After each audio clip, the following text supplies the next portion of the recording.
Well, hello there, ladies and gentlemen. My name is Pone, but today we're going to be talking a little bit about the Crota raid, the second half of the Crota raid. I put a video up a few days ago on how to accomplish beating the thralls in the bridge portion. If you need to know how to do that, I'll leave a video link down in the description below. Put it in the annotations for you guys so you guys can see that part before you get this far if you have yet to do it. Now, this method is going to be pretty interesting because as far as I know, almost everyone always uses the left method to kill Crota. Ours is the middle method, so hopefully you can enjoy this one because I prefer it to the left one. So, first things first, this part, the singer.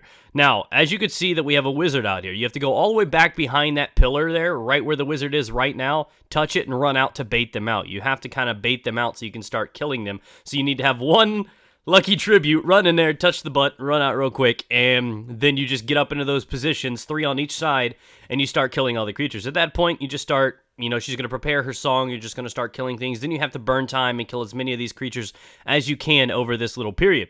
So, with that, as always, you kill the creatures, kill as many as you can. She prepares her song. This is where things get tricky. During this portion, you can choose to kill the Shriekers on the inside. There's 1 on each side. Doing this really doesn't hurt anything. I prefer to save them to the end if you've got, jelly horns and a lot of really, really strong players ready to go in there and demolish things. Once she actually does start the liturgy, you have like 30 seconds of where she stands still. So if you need 10 seconds to kill the Shriekers and then just run in there with explosives, it's extremely easy to do. And that's the method we use right now. Of course, like I said, you could always kill the Shrieker beforehand. I prefer saving her to the end. That's just me. So we come in here, both sides are responsible, 3 on each side, drop the Shrieker. Shrieker explodes, watch out for the shrapnel. So you're going to jump over everything and pretty much keep jumping the whole time. You just got to hippity hop and avoid all the little ground creatures. But as you can see, it's just a Jellyhorn party in here. She's dead, missed my melee, we all got killed. But now what do? Now everybody's got to scatter, get out of there in one piece, and then try to kill the remaining knights, so on and so forth. And then that's it. Quite easy. The only downfall of this whole thing is there are no materials for this part. This part can actually get quite challenging for a lot of people, and there are no shards, nothing to drop, which I'm kind of upset. I don't know if it's a bug, or I don't know what's happening, but in my opinion, they need to fix it. So that's that. Now we're moving on over to Crota. So as you can see, you have to stand by this giant egg shard thingy here in the middle area. You're going to get the presence of Crota, which is a debuff that stops your teammate from regenerating health. The only way that this can change is by picking up the chalice, which is located in the middle of the map.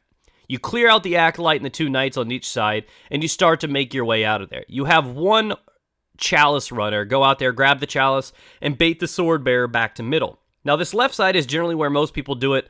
Our method's a little bit more different, and I believe it's safer. So, therefore, I find it more valuable. So, if you guys have never seen the middle method, share it with your friends, try it out personally. It's very, very easy to do, very, very comfortable to do. So what you need to do, first things first, have the chalice runner out there, have everybody kill knights. Now, you can do this from the left side, or you can do this from the middle, because it's extremely easy to kill these knights without ever dying. I mean, I don't even know if any of us die during this portion, because it's extremely easy to do. So if you want to avoid having to deal with oversouls and other things, go with it. So, as you can see, I'm in this position right there. As I backed up into that corner, you can go over to the left corner to see the right knights, and that's what I'm saying. If you have 2 guys with icebreakers, 1 on left side to shoot right knights, 1 on right side to shoot left knights, the knights are out of the picture, and it's pretty safe. The thralls pretty much come to the steps, and they're like, I don't like this, man. That's too big a jump. And then they just back up. So you never have to worry about getting hit by knights. You never have to worry about getting hit by thralls. The only thing that comes down to the area that I'm at right now is the sword bearer. Upon dropping the sword bearer right here at the stairs, you call out to your guy. Tell him to go. You let him know when you're at 50% health so he knows what to do, and then you let him know if he's at 25% health. And when we call the 25% health, or he's at a quarter health, that's when the sword bearer needs to get up there.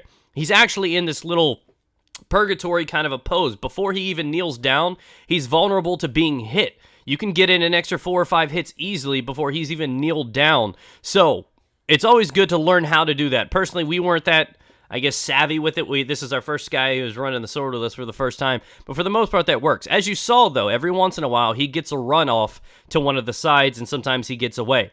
That doesn't happen too often, especially if you burst him down quickly. We generally take the Vision of Confluence method, where we shoot him and peg him down to give our guy a little bit of a head start to get over to that left side. If you have like a Warlock or a Titan, you guys can start snipering him and rocketing him the first time, because he could just jump from middle up there. But if you're waiting for like a Hunter or somebody that's not too confident in their sword abilities, you're going to want to use something like the Vision of Confluence and slowly tap them down, giving him time to get over to the left side before he has to jump up there and get up there. So, That's that method. As you can see, the first wave's down. Sword Bear's already back here, ready to get pummeled. So we start dropping him. People have already taken care of the knights on the side. So now he picks up the sword. We start pegging at him.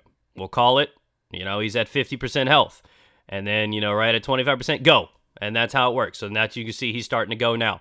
And he got up there a little late, but again, that's the whole process. Now, this is where on the second part where we pull out the rockets and try to drop them instantly. The jelly horns and all the heavy ammo just put this guy down really, really quick. And as you can see right there was a perfect example of he didn't get away and run away. When it happens, but you could still easily get to this and complete this. And as you can see, nobody's died, nobody's been killed. We're doing a good job at staying safe while dropping the knights. Extremely easy method. I think it's far safer to avoid cursed thralls from the left side, to avoid thralls, period, things spawning behind you, getting, wrecked by knights that come out of nowhere. This is generally the safest method. After you've dropped 2 sword bearers, you have to come back to this little pool room back here, the kiddie pool. And it's generally a good thing to have a Titan, not necessary, but especially if you have icebreakers, you can keep making the ogres flinch. After every 2 sword bearer kills, ogres start spawning, 2 of them.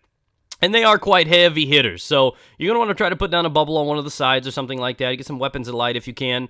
And if not, of course, icebreakers are good to just kind of keep them in place and stop them from moving. You nail those headshots over and over again. These guys aren't even going to be able to fire a single head laser beam at you because you're just going to keep them in that pose right there. As you can see, he's just going to keep flinching.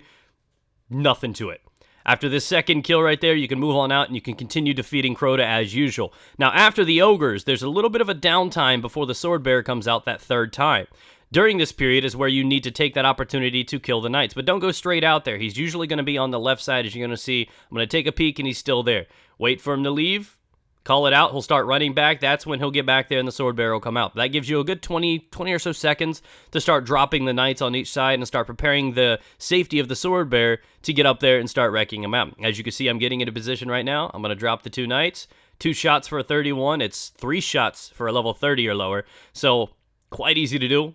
I suggest you guys leveling it up. Of course, depending on what icebreaker level you have. But that's that. So here is, I just skipped ahead instead of you seeing the future of that right here. This is the final sword bearer kill. He's about to enrage, actually. Enrage is near, so we have like a minute to get up there and do this stuff. But he's at such low health, there's no big deal. We had one mishap earlier where, sword hippity-hop issue. It happens. But he's dropped down to his knees, just like we like. And he just goes in there and finishes him. I pick up the Mida multi-tool. Poliolio ends up getting a no land beyond. I also get the Hunger of Crota and some energy. Let me know your best drops from this. Take care, ladies and gentlemen. Hopefully you enjoyed. Hit the like button if you did. Have a great evening.